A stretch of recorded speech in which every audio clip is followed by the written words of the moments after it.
রাজধানীর পল্লবীতে 7 বছরের শিশু রামিসাকে ধর্ষণের পর শ্বাসরোধে হত্যা করা হয়। পরে মরদেহ গুম করার জন্য রুম থেকে ছুরি এনে তার মাথা কেটে গলা থেকে আলাদা করা হয়। 2 হাত কাঁধ থেকে আংশিক বিচ্ছিন্ন করে মরদেহ বাথরুম থেকে শোবার ঘরে এনে খাটের নিচে লুকিয়ে রাখে। ছুরি দিয়ে যৌনাঙ্গ ক্ষতবিক্ষত করে। রুমের ভেতরে একটি বড় বালতির মধ্যে বিচ্ছিন্ন মাথা রাখে। রামিসাকে ধর্ষণের পর হত্যা মামলায় আদালতে দাখিল করা চার্জশিট থেকে তথ্য জানা গেছে।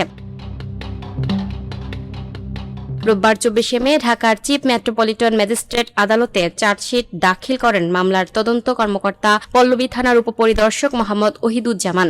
এরপর মামলাটি ঢাকার শিশু সহিংসতা দমন ট্রাইব্যুনালে বিচারের জন্য বদলি করা হয়েছে। চার্জশিটে প্রধান আসামি সোহেল রানার বিরুদ্ধে ধর্ষণ ও হত্যার এবং তার স্ত্রী স্বপ্না আক্তারের বিরুদ্ধে অপরাধে সহযোগিতার অভিযোগ আনা হয়েছে। চার্জশিট সূত্রে জানা গেছে, স্বপ্না খাতুন আসামি সোহেলের দ্বিতীয় স্ত্রী। পরকীয়ার প্রেম থেকে স্বপ্নার সাথে বিয়ে হয় সোহেলের। প্রথম সংসারে সোহেলের একটি মেয়েও রয়েছে।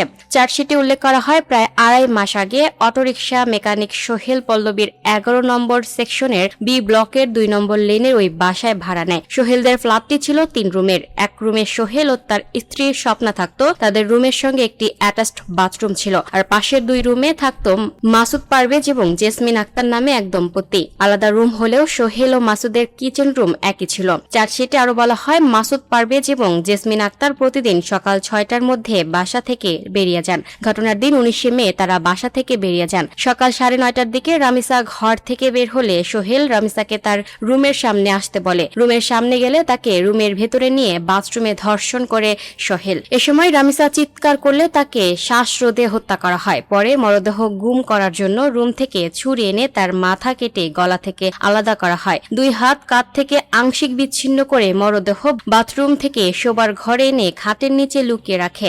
ছুরি দিয়ে যৌনাঙ্গ ক্ষতবিক্ষত করে। রুমের ভেতরে একটি বড় বালতির মধ্যে বিচ্ছিন্ন মাথা রাখে। অভিযোগপত্রে বলা হয়, রামিসাকে খুঁজে পাচ্ছিল না পরিবার। সোহেলদের বাসার সামনে রামিসার একটি জুতা দেখতে পেয়ে তার মা দরজায় জোরে ডাক চিৎকার করতে থাকেন। অন্যান্য ফ্ল্যাটের লোকজন জড়ো করে দরজা ভাঙার চেষ্টা করেন। এ সময় সোহেল বাথরুম থেকে রামিসার দেহ রুমে নিয়ে যায়। স্বপ্না লাশ দেখে এবং দরজা ভাঙার শব্দ শুনে ছিটকিনি লাগিয়ে দেয়। পরে লোকজন রুমে ঢুকে রামিসার লাশ দেখতে পেয়ে সোহেলের বিষয়ে জানতে চাইলে স্বপ্না জানায়, গ্রিল কেটে পালিয়ে গেছে সোহেল। এর আগে শনিবার 23 মে রামিসার ডিএনএ রিপোর্ট তদন্তকারী কর্মকর্তার কাছে হস্তান্তর করে পুলিশের অপরাধ তদন্ত বিভাগ সিআইডি। গত মঙ্গলবার 19 মে দুপুরে পল্লবীর 11 নম্বর সেকশনের বি ব্লকের একটি ফ্ল্যাট থেকে দ্বিতীয় শ্রেণীর ছাত্রী শিশু রামিসার মরদেহ উদ্ধার করে পুলিশ। পুলিশের তদন্তে জানা গেছে, ওই দিন সকালে পাশের ফ্ল্যাটের বাসিন্দা সোহেল রানা শিশুটিকে ধর্ষণের পর নির্মমভাবে গলা কেটে হত্যা করে। হত্যাকাণ্ড আড়াল করতে রামিসার মাথা শরীর থেকে বিচ্ছিন্ন করে ফেলা হয়। নৃশংসতার পর ফ্ল্যাটের গ্রিল কেটে সোহেল পালিয়ে গেলেও তার স্ত্রী স্বপ্না আক্তার ঘরেই ছিল।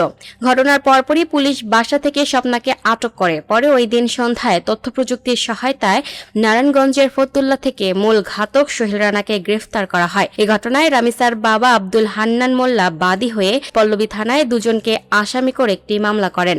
মামলা দায়েরের মাত্র 5 দিনের মাথায় আজ আদালতে এই স্পর্শকাতর মামলার চার্জশিট জমা দিল পুলিশ। Lucky Akter, up to date news, Dhaka.